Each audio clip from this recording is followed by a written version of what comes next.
Assalamualaikum warahmatullahi wabarakatuh. Perkenalkan, nama saya Muhammad Reza Syaputra dari jurusan D4 Fisioterapi.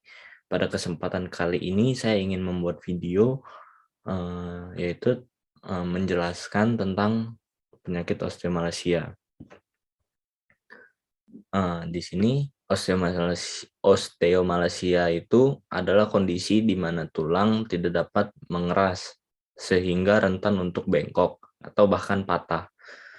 Kondisi ini terjadi akibat kekurangan vitamin D, kalsium atau fosfor yang dibutuhkan untuk proses pengerasan tulang.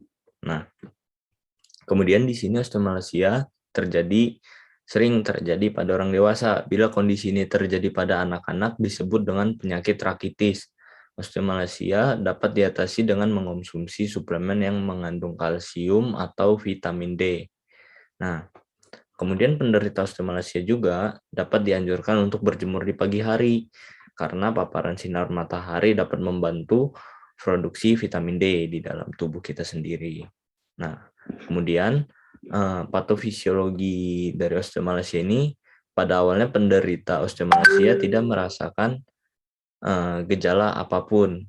Ketika kondisi semakin buruk, tulang penderita akan menjadi rapuh yang ditandai dengan beberapa gejala berikut, yaitu yang pertama nyeri pada beberapa bagian tubuh, terutama punggung bawah, panggul, pangkal paha, kaki, dan tulang rusuk.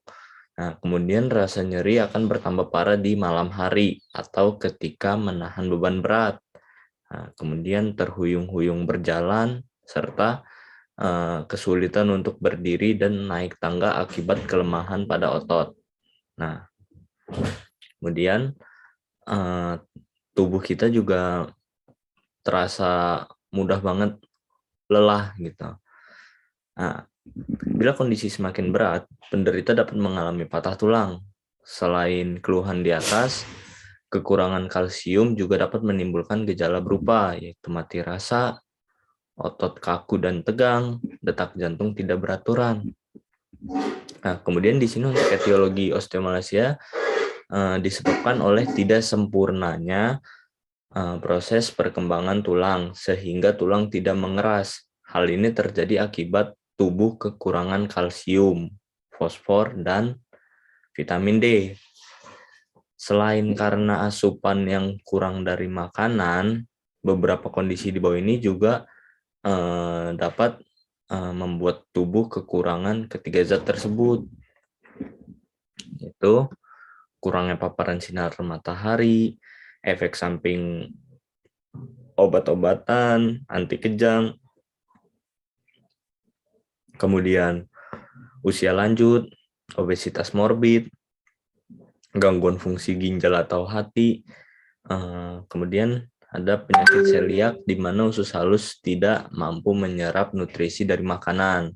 Kemudian yang terakhir juga pernah menjalani operasi pengangkatan sebagian atau seluruh lambung atau gastrectomy. Nah, di sini untuk diagnosis osteomalacia, untuk menilai kondisi tulang serta mencari tahu penyebab osteomalacia, ada beberapa pemeriksaan yang dapat dilakukan, yaitu yang pertama foto ronsen, yaitu untuk melihat adanya keretakan kecil pada tulang kita yang menjadi salah satu ciri osteomalacia.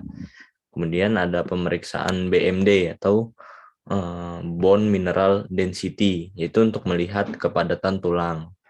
Nah, ada tes darah dan urin untuk memeriksa kadar vitamin D, fosfor, dan kalsium dalam darah dan urin.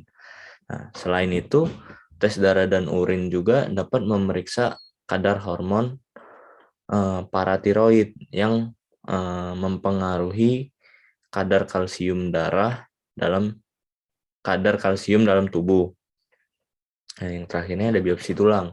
Itu prosedur pengambilan sampel jaringan tulang pasien menggunakan jarum. Itu untuk kemudian diteliti lebih lanjut di dalam laboratorium. Namun pemeriksaan ini jarang dilakukan.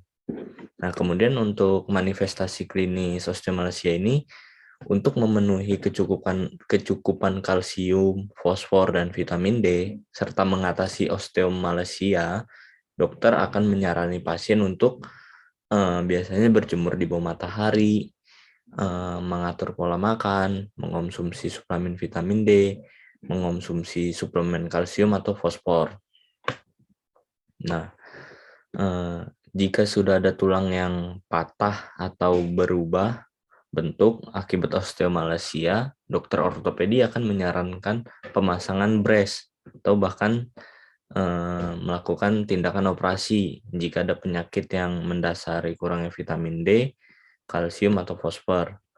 Dokter juga akan mengobati penyakit tersebut.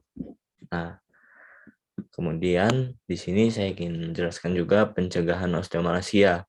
Osteomalacia ini dapat dicegah dengan memenuhi kebutuhan vitamin D. Oleh sebab itu, dianjurkan untuk memperbanyak konsumsi makanan yang mengandung vitamin D seperti minyak ikan, telur, sereal, roti, susu, atau yogurt. Nah, jika diperlukan, Anda dapat mengonsumsi suplemen atau kebutuhan vitamin D, kalsium, atau fosfor agar aman. Dapat berkonsultasi dengan dokter terlebih dulu sebelum mengonsumsi suplemen tersebut. Mungkin segitu aja yang dapat saya sampaikan. Bila ada salah saya mohon maaf. Billahi taufiq walhidayah. Wassalamualaikum warahmatullahi wabarakatuh.